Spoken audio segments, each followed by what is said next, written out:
I saw him. I saw Jesus. Ya Allah, Jesus, forgive me. Forgive me, please. I am sorry. I am sorry. Please. ስሜ ማሊክ ሐሰን ይባላል። የ68 ዓመት ሽማግሌ ነኝ። በካይሮ በሚገኘው ሆስፒታል ውስጥ በኮማ ውስጥ ተኝቼ ነበር። ከኮማ ውስጥ ከተነሳው በኋላ አልጋይ ላይ እንዳለው ድንገት ኢየሱስን አየው።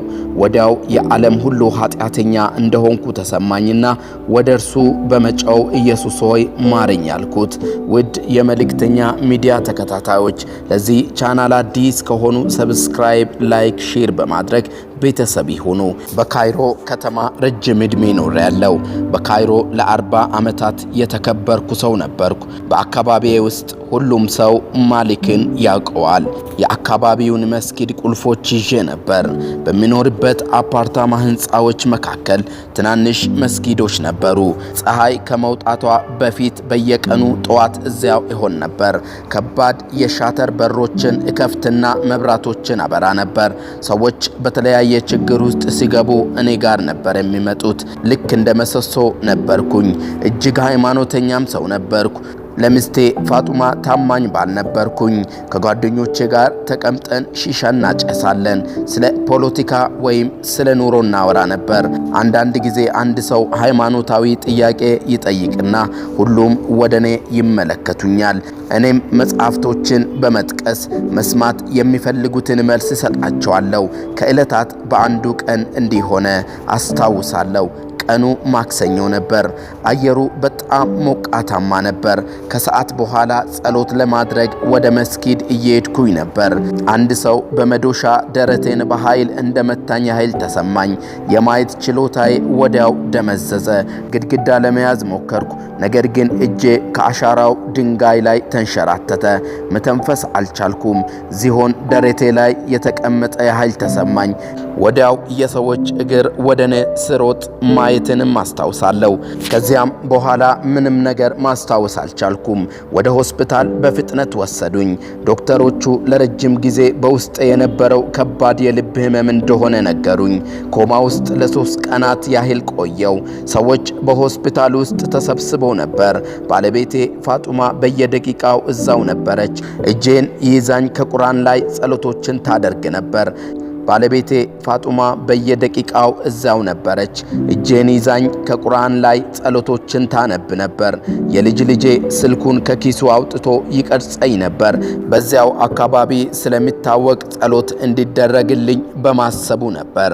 ይህ አያቴ ነው፣ እሱ ታላቅ ሰው ነው እያለ በማልቀስ ይቀርጸኝ ነበር።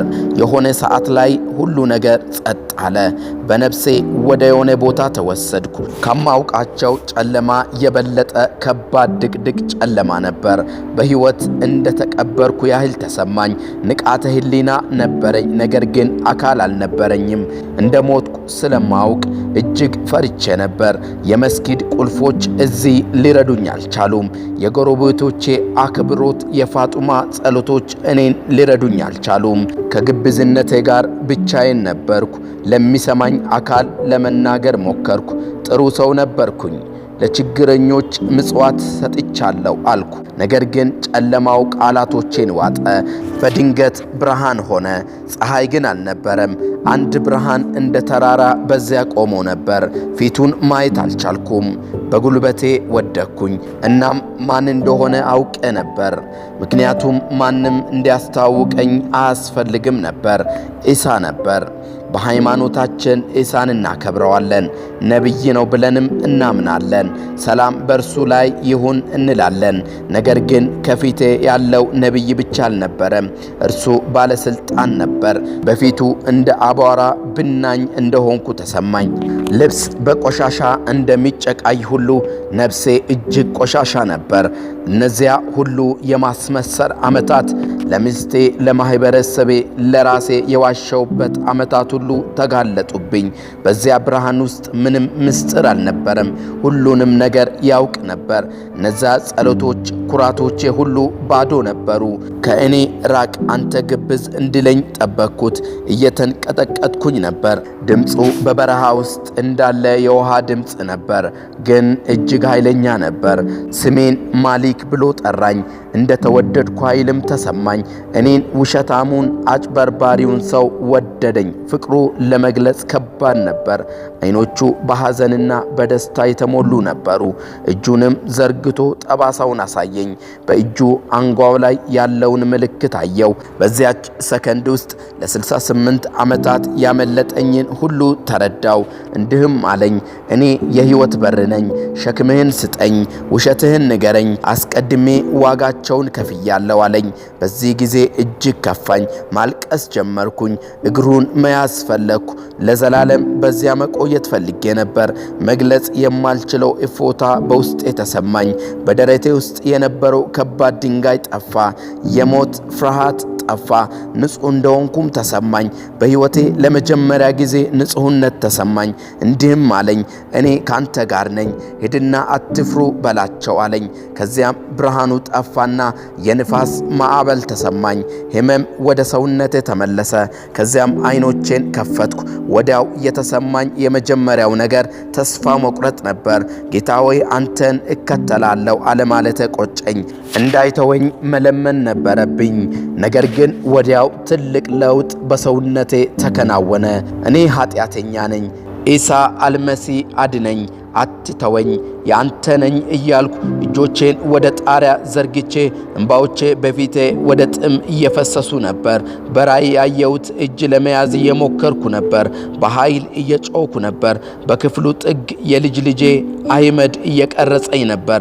እርሱ ወደ ጀነት የሚያስገባ በር ነው፣ ኢሳ ጌታ ነው እያልኩ እየጮኩ ነበር። ማንም ቢሰማኝ ግድ የለኝም። የግብፅ ፕሬዝዳንት ቢሰማኝ እንኳን ግድ የለኝም። እውነቱ ይህ ብቻ ነበር። በመጨረሻ የሚያረጋጋኝ መድኃኒት ሰጡኝ። በአካል ተረጋጋው። ልቤ ግን በጣም እየተንቀጠቀጠ ነበር። ባለቤቴ ፋጡማ ጥግ ይዛ በፍርሃት ትመለከተኝ ነበር። ስለ ሕመሜ ሳይሆን በጩኸቴ ምክንያት ነበር። ለኢሳ እንደ ነቢይ ሳይሆን እንደ እግዚአብሔር ወደ እርሱ ስጸልይ አይታለች። በዚህ ምክንያት ግራ ተጋብታለች። ከእንቅልፌ ስነቃ ዓለም ተለውጧል። አህመድ ቪዲዮን በሶሻል ሚዲያ ለቆታል።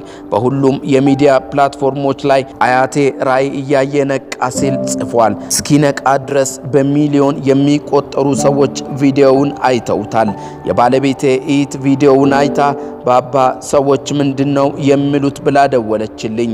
አስተያየቶችን ስመለከት አንዳንዶች እብድ እንደሆንኩ፣ አንዳንዶች ደግሞ ሆን ተብሎ የታቀደ ትወና እንደሆነና ሌሎች ደግሞ ገንዘብ ለማግኘት እየሞከርኩ እንደሆነ ጽፈውታል።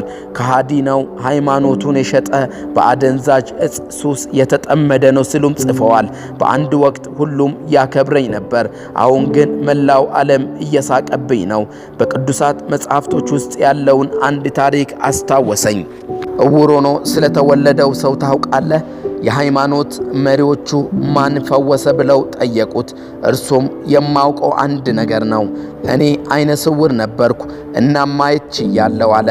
እኔም አይነ ስውር ነበርኩ፣ በመንፈስ ዓለም የታወርኩ፣ አሁን ግን ማየት ችያለሁ። ባለቤቴ ፋጡማ ወደ እኔ አትመለከትም፣ ልቧ ተሰብሯል። ሲኦል እንደሚሄድ አስባ ነበር። ባሏን ለዘላለም እንዳጣች ታስብ ነበር። ከሆስፒታል ከወጣው በኋላ ቤት ሲመለስ እጅግ ከባድ ነበር። ጎረቤቶቼ ምክር ለመጠየቅ ወደ እኔ መምጣት አቆሙ። ወደ ገበያ ሲሄድ ሰዎች ጀርባቸውን ይሰጡ ነበር። በሹክሹክታ ድምፅ ከሃዲ እንደሆንኩ ይነጋገራሉ። የመስጊዱን ቁልፎች የመስጊዱ ኮሚቴ መጥቶ ተቀበለኝ።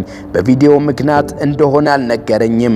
ነገር ግን ማሊክ ኃላፊነቱን ለመሸከም እጅግ በጣም ታማሃል አሉኝ። ግን ሁላችንም እውነቱን እናውቅ ነበር። ለ40 ዓመታት የያዝኳቸውን የመስጊዱን ቁልፎች ለኢማሙ ሰጠዋቸው። ኢማም ሼክ ዑመር በማውቀው ዓመታት ሁሉ ጥሩ ሰው ነበር። ሊጠይቀኝ ቤቴ ድረስ መጥቶ ማሊክ ግራ ተጋብተሃል፣ ያየው ቅዠት ነው፣ ነገሮችን በእርጋታ አስብ አለኝ። እኔም ያየሁት ራእይ ከእግዚአብሔር እንደሆነና የመዳን ራእይ እንደሆነ ነገርኩት። ዝናዬን አጥቻለሁ፣ ቦታዬን አጣው፣ ክብሬን አጥቻለሁ። ሆኖም ግን ከዚህ በፊት ደስተኛ ሆኜ አላውቅም። አሁን ግን ደስተኛ ነኝ። ቅዠት ከማስተዋል ያለፈ ሰላም ሊሰጥ አይችልም ብዬ ነገርኩት። ደግሞም ስለ ቅዱሳት መጻሕፍትም ነገርኩት። ኢየሱስ ጌታ እንደሆነ በአፌ ብትመሰክር እግዚአብሔርም ከሙታን እንዳስነሳው በልብ ብታምን ትድናለ ብዬ ሮሜ መጽሐፍ ምዕራፍ 10 ቁጥር 9 ላይ ያለውን ጥቅስ ነገርኩት። ዑመርም በሐዘን እየሳቀብኝ ከቤቴ ወጣ። ከባለቤቴ ፋጡማ ጋር ያለኝ ግንኙነት ቀስ በቀስ እየተስተካከለ ሄደ። በፍጹም ሰብኪያት አላውቅም። ከእርሷ ጋርም ተከራክሬ አላውቅም። ከበፊቱ ከነበረኝ ፍቅር በላይ ወዳታለሁ። ምክንያቱም እንዳየሁት ራእይ ፍቅር ልሰጣት እሞክራለሁ። አንዳንድ ጊዜ በትኩረት ታየኛለች። ሙሉ በሙሉ ሕይወቴ ተቀይሯል። አሁን እውነተኛ ብርሃን በርቶልኛል። ወደ ጨለማው አልመለስም። ይህንን ቪዲዮ እያያችሁ ላላችሁ አንድ ነገር ልነግራችሁ ፈልጋለሁ። ኢየሱስ እውነተኛ ነው፣ ታሪክ አይደለም። እርሱ በሕይወት አለ። ኮማ ውስጥ አገኘኝ፣ በችግር ውስጥ አገኘኝ። እናም ይቅር ብሎኛል። ታሪኬን ስለሰማችሁ አመሰግናለሁ።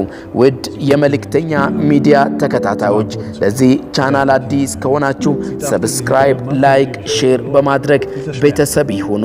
Ihren Schmerz zu sehen, war schlimmer als der Herzinfarkt. Die Nachbarn kamen nicht mehr zu mir, um sich von mir beraten zu lassen. Wenn ich zum Markt ging, drehten mir die Leute den Rücken zu. Oder sie flüsterten: Da geht die Verrückte. Da geht die Abtrünnige. Das Moscheekomitee trat zusammen. Sie forderten die Schlüssel zurück. Sie sagten nicht, dass es wegen des Videos war.